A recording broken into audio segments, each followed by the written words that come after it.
Hello everyone, welcome back on my YouTube channel. So we are come again with another video.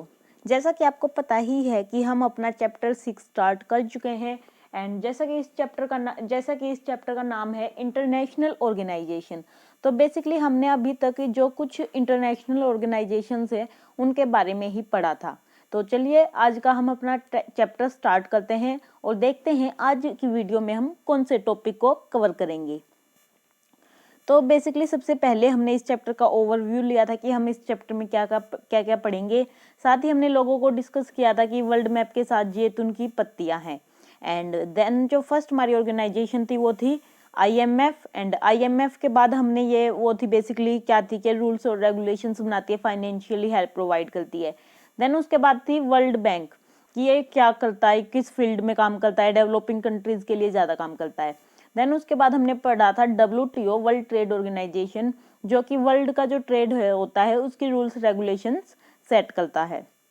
And after it ये था एक atomic energy को लेके organisation थी, जो कि न्यूक्लियर पावर है उनके अच्छे से यूज के लिए ये ऑर्गेनाइजेशन बनाई गई है। देन उसके बाद जो हमारी ऑर्गेनाइजेशन है, हम अपनी ऑर्गेनाइजेशन आज की स्टार्ट कर रहे हैं। जो ये ऑर्गेनाइजेशन है इसका नाम है एमनेस्टी इंटरनेशनल। वैसे जो इसका नाम है वो थोड़ा डिफिकल्ट है। एमनेस्टी इंटरनेशनल कोई ऐसी ऑर्गेनाइजेशन नहीं बोल सकते इसको, बल्कि ये सेल्फ मेड एनजीओ है।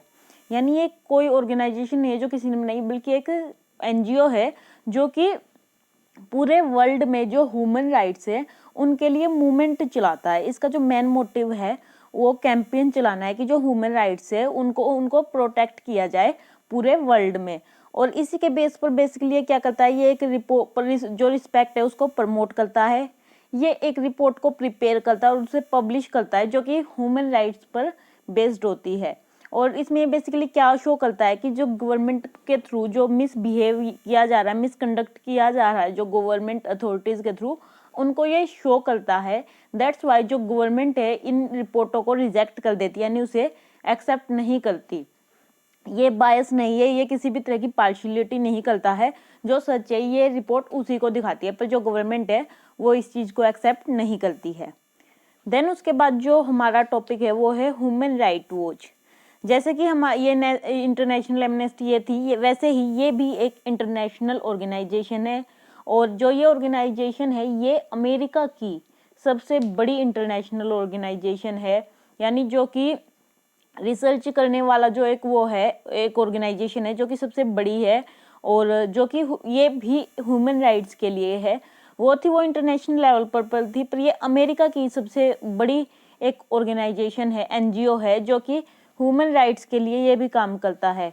इसमें ये क्या करता है कि जो पूरे वर्ल्ड की जो मीडिया है उनको अपनी तरफ अट्रैक्ट करता है, यानी उनका ध्यान अपनी ओर खींचता है कि जो ह्यूमन है उनके राइट्स का उल्लंघन किया जा रहा है, उन्हें जो उनके राइट्स है वो प्रोवाइड नहीं कर रहे। और साथ ही जो क्या कहते हैं, जो बारूदी जो वो होती है ना, सुरंग होती है, यानी coalition stop use of child soldier, जिस तरह के कुछ टॉपिक है जैसे कि छोटे छोटे बच्चों का यूज कर रहे हैं, लेबर यूज कर रहे हैं, और इन सब चीजों से इनको बचाता है। यानी ये भी एक सोशल वेलफेयर की तरह काम करता है। और ये एक इंटरनेशनल जस्टिस के लिए मूवमेंट काफी ज्यादा इसे कैंपेन चलाया है कि एक इंटरनेशनल जस्टिस एक ऐसी ऑर्गेनाइजेशन होनी चाहिए जो कि इंटरनेशनल लेवल पर काम करे। तो बेसिकली हमारी जो ये ऑर्गेनाइजेशन है ये सारी कंप्लीट होती है। ये ज़्यादा डिफिकल्ट नहीं है, काफ़ी इजी ऑर्गेनाइजेशंस हैं। देन आई होप आपको ये सभी ऑर्गेनाइजेशन समझ आई हो। अब हम अपनी हमारा जो मेन टॉपिक है वो हम बात करते हैं। इस टॉपिक का नाम था इंटरनेशनल ऑर्गेनाइजेशन। तो हम पहले एक बार इस चीज़ को देखते हैं कि जो ये इंटरनेशनल ऑर्गेनाइजेशन है ये आखिर हमें क्यों चाहिए, यानी ऐसी क्या ज़रूरत है जो हमें इंटरनेशनल लेवल पर इन चीज़ों की ज़रूरत पड़ती है। वैसे हर एक कंट्री है उसके हर एक कंट्री के पास अपनी एक अलग से गवर्नमेंट है जो कि सब कुछ डिसाइड करती है, पर फिर भी ऐसी क्या चीज़ है जो इंटरनेशनल लेवल पर हमें चाहिए, तो उसी को डिस्क्राइब किया गया है कि हमें आखिर ये क्यों चाहिए। तो चलिए अब एक बार हम इस को टॉपिक को जान लेते हैं कि इस टॉपिक में क्यों बताया गया है कि जो ये इंटरनेशनल ऑर्गेनाइजेशन है हमें क्यों चाहिए। तो अगर आपने बुक ओपन कर रखी है साथ में, तो आप सबसे पहले 2 कार्टून देख सकते हैं। इन 2 कार्टूनों में से जो पहले वाला कार्टून है जिसमें धुआं निकल रहा है, ये वाला जो कार्टून है ये है जून 2006 के दौरान का। उस टाइम पर क्या हुआ था कि जो इजराइल था उसने लेबनान पर अटैक किया था और काफ़ी ज़्यादा इसको, वैसे इस जो अटैक है इसको कंट्रोल करने की कोशिश की गई थी, पर ये सक्सेसफुल नहीं हुए थे क्योंकि काफ़ी ज़्यादा नंबर में सिटीजन थे वो मारे गए थे और जो बिल्डिंग थी यानी सब कुछ तहस नहस हो गया था। एंड जो दूसरा जो है कार्टून वो यूएन का है, यानी यूनाइटेड नेशन, जैसे कि एक इंटरनेशनल ऑर्गेनाइजेशन है ये है, जो कि ये एक अपने आप को इसने प्रोटेक्ट कर रखा है। तो ये एक तरह से ऐसे शो कर रही है कि मैं हर तरह की जितनी भी कॉन्फ्लिक्ट होती है उनसे मैं आपको बचाऊंगा यानी प्रोटेक्ट करूंगा। तो चलिए, वैसे जो ये कार्टून्स होते हैं ये एग्जाम पॉइंट ऑफ व्यू से काफ़ी इंपॉर्टेंट है, यानी इनसे क्वेश्चन बनते हैं। काफ़ी बार इन कार्टून में से एक एक नंबर के भी क्वेश्चन पुट किए जाते हैं। तो एक बार सभी कार्टून आप देख ले, और जो इस बुक में जितने भी कार्टून हैं उनके लिए मैं एक अलग से वीडियो लेके भी आऊँगी, और अगर आपको कोई डाउट हो तो आप कमेंट सेक्शन में भी बता सकते हैं। तो चलिए अब हम अपना टॉपिक स्टार्ट करते हैं कि जो ये इंटरनेशनल है, जो ये इंटरनेशनल ऑर्गेनाइजेशन है आखिर हमें क्यों चाहिए। वैसे जो ये यूनाइटेड नेशन है, यानी बेसिकली इसका नाम है यूएन, यानी यूनाइटेड नेशन, ये आज के टाइम में, प्रेजेंट टाइम में मोस्ट इम्पोर्टेंट इंटरनेशनल ऑर्गेनाइजेशन है। इसे जो वर्ल्ड में सभी लोग हैं इसको काफ़ी ज़्यादा इम्पोर्टेंट मानते हैं, क्योंकि ये उन्हें एक होप प्रोवाइड करती है कि मैं आपको पीस और प्रोग्रेस दोनों ही प्रोवाइड करूंगी। तो ये एक होप प्रोवाइड करती है, पर इसी के साथ इसकी जो एग्जिस्टेंस है उसको लेके क्वेश्चन भी अराइज होते हैं कि जो ये यूएन जैसे इंटरनेशनल ऑर्गेनाइजेशन है आखिर हमें इनकी ज़रूरत पड़ी ही क्यों, या फिर अगर हम फिर इस चीज़ को क्लियर आउट करने के लिए जो कुछ हम डेफिनेशन पढ़ेंगे, यानी जो 2 लोग हैं उनके हम विचार पढ़ेंगे। तो जो फर्स्ट है वो डैग हैमरशोल्ड के पॉइंट ऑफ व्यू को हम जानेंगे। इसमें उन्होंने कहा है कि जो यूनाइटेड नेशन है उसका गठन मानवता यानी जो ह्यूमैनिटी है उसको हेवन पहुंचाने की उसकी एम नहीं है, बल्कि उसको हेल से बचाना ही हमारी मेन एम है। यानी किसी भी तरह के हम आपके प्रोटेक्शन का हम आपको प्रॉमिस प्रोवाइड नहीं करते हैं कि कॉन्फ्लिक्ट नहीं होगी, कि हम आपको हमेशा सेफ रखेंगे, बट ये जो इसका बेसिकली जो एम है वो कॉन्फ्लिक्ट से बचाव है, यानी पीस को मेंटेन रखना। और जो दूसरी जो डेफिनेशन है वो दी गई थी शशि थरूर ने, वो भी एक इसकी एक एजेंसी में जो इंफॉर्मेशन एंड कम्युनिकेशन है उनके एक हेड थे।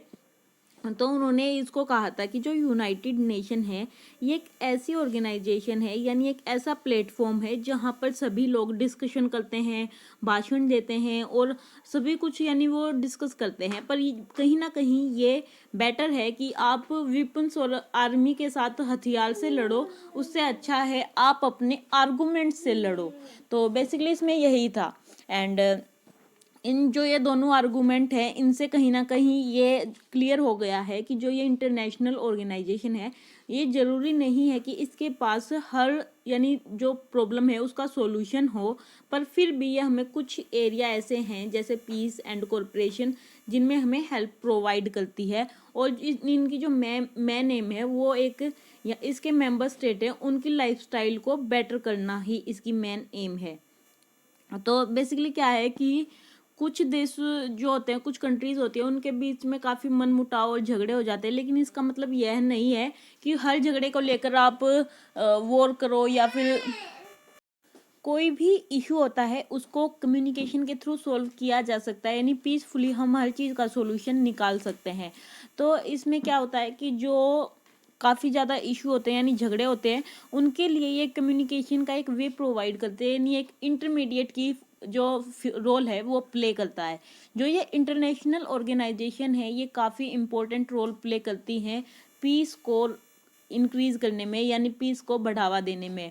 वैसे जो ये इंटरनेशनल कॉरपोरेशन है ये कोई सुपर स्टेट ऑफ अथॉरिटी नहीं है, यानी इनके पास ज़्यादा पावर नहीं होती है। जस्ट बिकॉज ये जो ये हैं ये बनती हैं जितनी भी इसकी स्टेट मेंबर इसके हैं उन्होंने अपने एक मोटिव के थ्रू इसको बनाया है, तो कहीं ना कहीं ये उनके लिए रिस्पोंडेंट है, यानी उस पर ये नहीं है कि जो ये ऑर्डर देती है सभी को फॉलो करना पड़ता है, सभी इसके लिए यानी ये रिस्पॉन्स देती है उनको। और जो ये इंटरनेशनल ऑर्गेनाइजेशन है ये उन हर एक स्टेट के लिए जवाबदेह यानी रिस्पॉन्स करती है। और इस जो जितनी भी स्टेट है अगर उनकी किसी भी एग्रीमेंट को लेके एग्री होते हैं तभी यहाँ पर डिसीजन लेने चाहिए।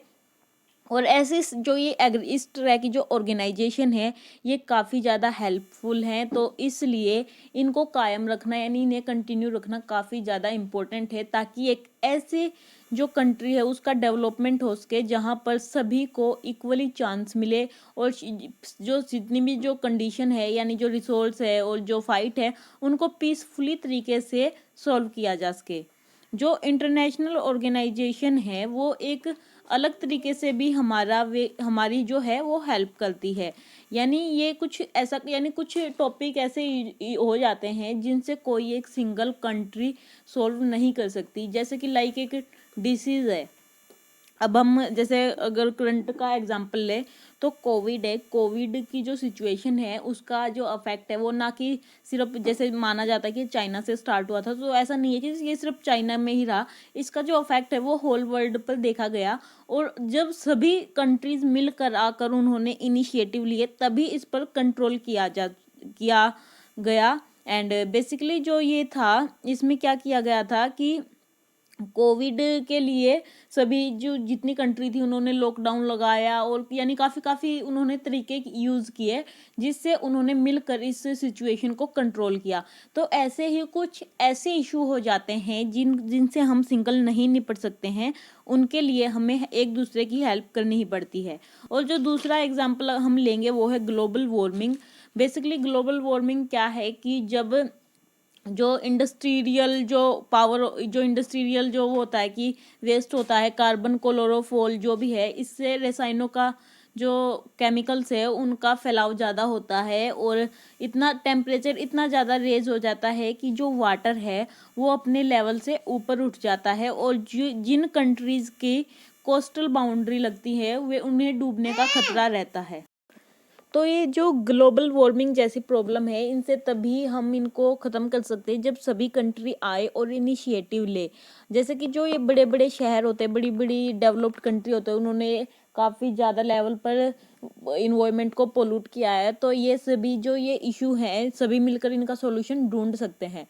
तो ये एक तरीके से हमें क्या करती है कि कंट्रीज़ को कॉरपोरेशन का एक वे प्रोवाइड करती है, यानी एक आइडेंटिफाई करती है कि कहाँ हमें कॉरपोरेशन करने की ज़रूरत है। वैसे अगर हम देखें कॉरपोरेशन करना और उसकी ज़रूरत को पहचानना ये दोनों अलग अलग बातें हैं, क्योंकि इस चीज़ को लेकर सभी कंट्री एग्री कर जाती है कि हम कॉरपोरेट करेंगे, पर हमें क्या कॉरपोरेट करना है इस चीज़ को लेकर वे एग्रीमेंट नहीं होती है। तो जो ये यूनाइटेड नेशन जैसी ऑर्गेनाइजेशन है ये डिसाइड करती है कि कौन कंट्री कितना कंट्रीब्यूट करेगी, क्या उसकी कॉस्ट होगी सभी, एंड जितना भी बेनिफिट होगा कैसे उसका इक्वली सब में डिस्ट्रीब्यूट किया जाएगा, एंड सभी कुछ बैलेंस से डिसाइड करती है। और ऐसे ही ये एग्रीमेंट यहाँ से ये डिसाइड करती है कि कोई भी जो कंट्री है वो किसी भी तरह की चीटिंग ना करे। जो ये इंटरनेशनल ऑर्गेनाइजेशन है ये एक यानी तरह की वो क्या करती है कि इंफॉर्मेशन कलेक्ट करती है, हर तरह की कलेक्ट करती है। जो ये ऑर्गेनाइजेशन है ये रूल्स और रेगुलेशंस बनाती है ताकि जो इसके जो मेंबर कंट्री है वो इस पर बिलीव कर सके, उन्हें ऐसा ना लगे कि ये बायस हो रही है, किसी एक कंट्री को ज़्यादा सपोर्ट कर रही है किसी और, यानी दूसरी किसी भी तरह की पार्शलिटी ये कंट्री ये नहीं करती है। तो अगर हम बात करें जो कोल्ड वॉर के बाद जो था कोल्ड वॉर था, जैसे कि आपको पता है कोल्ड वॉर 1991 में, आफ्टर ऑल स्टार्टिंग में हमने यही पढ़ा था, 1991 में जो कोल्ड वॉर था वो ख़त्म हो गया था। उसके बाद जो यूएन है इसकी जो कंडीशन है उसमें थोड़ा चेंज आया, यानी इसका जो रोल है उसमें थोड़ा चेंज आया है, क्योंकि जो यूएस है वो यूएस एक सुपर पावर बनकर उभरा है और जो इसके एलाइज में यानी जो इसके ग्रुप में जितनी भी कंट्री थी वो अभी साथ में सुपर पावर की तरह ही बिहेव कर रही हैं, वो भी जीत गई थी, तो वो उनकी भी जो डिमांड और जो विशेज़ हैं वो काफ़ी ज़्यादा आउट ऑफ कंट्रोल हो रही है। तो ऐसे में क्वेश्चन राइज हो रहे हैं कि जो ये यूएन है, क्या यूएस की जो पावरफुल है इसको कंट्रोल कर सकता है, जो इनकी विशेज और डिज़ायर है उनको कंट्रोल कर सकता है, और क्या एक जो यूएन है, ये क्वेश्चन इसीलिए ऑर्गेनाइज हो रहे हैं क्योंकि जो यूएसए है वो एक सुपर पावर बन गया है, एक ही सुपर पावर बची थी, और इस जो ये इसकी पावरफुल इतना फैक्ट है कि इसमें यूएन सरवाइव कर सकता है, इससे डिस्कस कर सकता है। तो इसी चीज़ को लेके या फिर जो अमेरिका की ये पावर बढ़ रही है उसको कंट्रोल कर सकता है।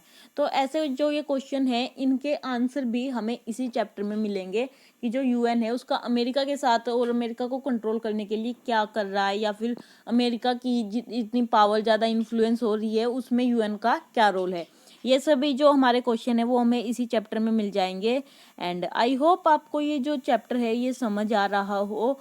जो यूएन है, यूएन एक अलग चैप्टर है, तो क्योंकि अभी तक हम वैसे वर्ल्ड जियोग्राफी से रिलेटेड ही पढ़ रहे थे, पर यूएन थोड़ी अलग चीज़ है। तो इस जो इंटरनेशनल ऑर्गेनाइजेशन के बारे में हम पढ़ रहे हैं, इसके बारे में हम हर एक चीज़ काफ़ी डिटेल में पढ़ेंगे।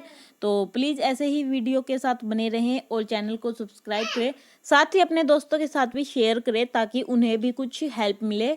और प्लीज़ चैनल को सब्सक्राइब करें। Thank you.